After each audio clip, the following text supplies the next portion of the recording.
जय जगन्नाथ नमस्कार प्रिय दर्शक बंधु मु ज्योतिष आचार्य प्रमोद कुमार पंडा आपण मानक स्वागत करुच्ची आपण मानकर प्रिय चैनल रंग बिरंग चैनल को।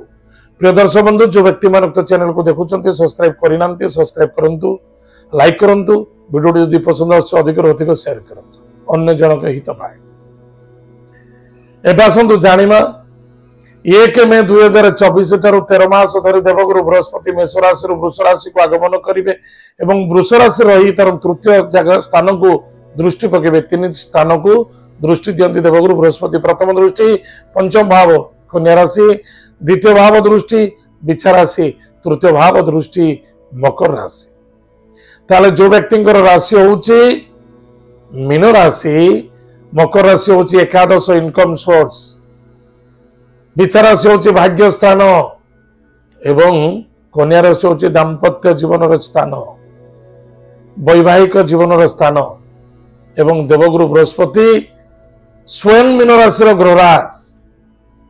ताहले जो व्यक्ति जन्म कुंडली रे लग्न रे अछि मीन लग्न, अन्यथा जो व्यक्ति राशि होउची मीन राशि, निश्चित रूप से आपनकर व्यापार वाणिज्य कर्म क्षेत्र प्रति ध्यान देवा आवश्यकता अछि। ओवर कॉन्फिडेंस आपन को निश्चित रूप से दुख एवं समस्या देखा दे पारे। जल्दबाजी कौन सी कार्य करिबा उचित नुहे। विश्वास एवं भरोसा बिल्कुल ये आवश्यकता अछि, किंतु एते विश्वास भरोसा करंतु नहीं जहा फल किसी अर्थनैतिक क्षेत्र धोखा लगी पारे। भाई भौणी मित्रों सहित श्रद्धा आदरता विश्वासता रखंतु, किंतु कूटनीति खेलुथिबा व्यक्ति ठारू टिके दूरे रहिबा अत्यंत आवश्यकता अछि। पराक्रम क्षेत्र में विजय प्राप्ति हेबो, धैर्यर सहित कार्य करने आवश्यकता अछि। धर्म नीति नियम एमान को पालन करने बहुत आवश्यकता अछि। जन्म कला मांकर स्वास्थ्य उत्तम देखा देव। जन्म कला मांकर कर्तृत्व एवं कर्म को नहीं निश्चित रूप से किसी दुखद एवं किसी सुखद घटना मध्य घटिब।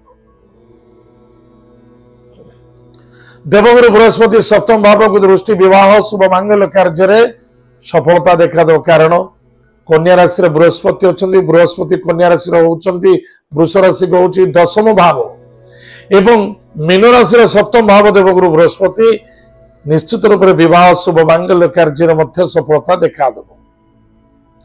किंतु वैवाहिक जीवन में कौन सी कूटनीति छल कपट मध्य रखा उचित नुहे।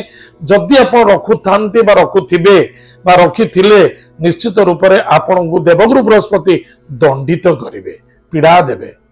ताले देवगुरु बृहस्पति खाली भल रिजल्ट गुड़ा दियंती तार गोटे माने अच्छी ना। से देवगुरु गुरु गुरु जी भल देवे एवं सेतिकी दंड एवं सेतिकी दुख मध्य दियंती।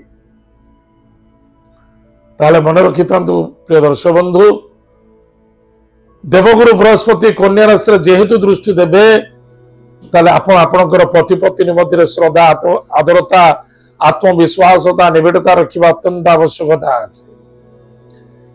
लव मैटर छल कपट रखुचंदी, निश्चित रूप से आपन लव मैटर धरा पड़ जिवो कौन अच्छी कौन ना।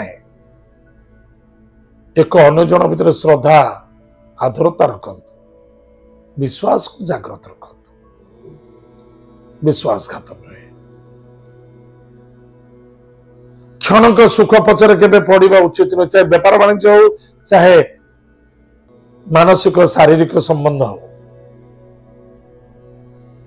सदा सर्वदा लंग भविष्य को प्लानिंग करंतु।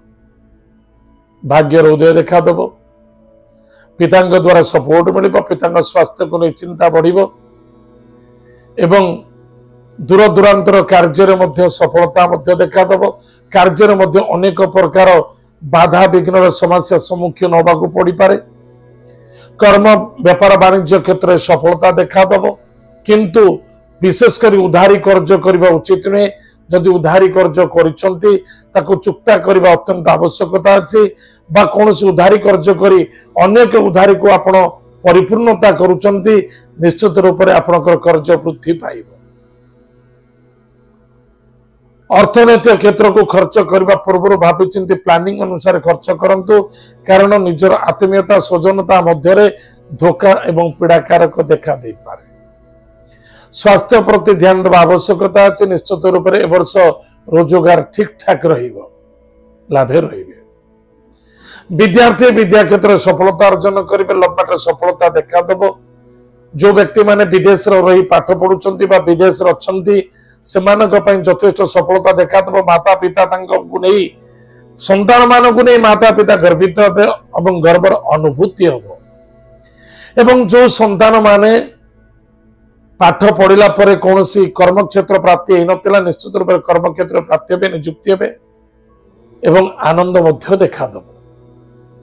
किंतु मन रखि दरकार धर्म विरुद्ध हे ना बा ओवर कॉन्फिडेंस सहित कौन इगो रखा उचित नुहे से द्वारा आप दुख एवं समस्या देखा दब। देवगुरु बृहस्पति से सब जिन को बर्दाश्त करते ना। ताले प्रतिकार कौन करबा प्रत्येक दिन प्रातः समय स्नानादि कार्य सारी हलदिया रंगर वस्त्र धारण करी ठाकुर घरे बसी निज इष्टदेवी इष्ट देवता नाम दीपटे जाली ओम ब्रह्म बृहस्पत नमः यही मंत्र को जप करंतु एवं प्रत्येक गुरुवार दिन प्रातः समय हलदिया खेचड़ी खांतु। गुरुवार दिन टिके पानी रे हलदी पके स्नान करंतु एवं निजर गृहर इष्टदेवी इष्ट देवता को मध्य चेष्टा करिवे प्रति मासकरे थरे हो दिथर हो हलदिया वस्त्र प्रदान करंतु एवं जदि पारुचंती कौन से ब्राह्मण देवता को हलदिया रंगर वस्त्र हलदिया फल हलदिया फूल दान करंतु सेतिर आपनकर मंगल हो सफलता देखा। ताहले प्रिय दर्शक बंधु आज आम जानिले मीन राशि व्यक्ति मानक पई दीर्घ 13 मास धरी देवगुरु बृहस्पति कौन कृपा अच्छी कौन फलाफल अच्छी आज तो समय जाइए मोर कार्यक्रम को आम ये रखुचु पुणी देखा भाग्य मध्य। जय जगन्नाथ नमस्कार हरिओम।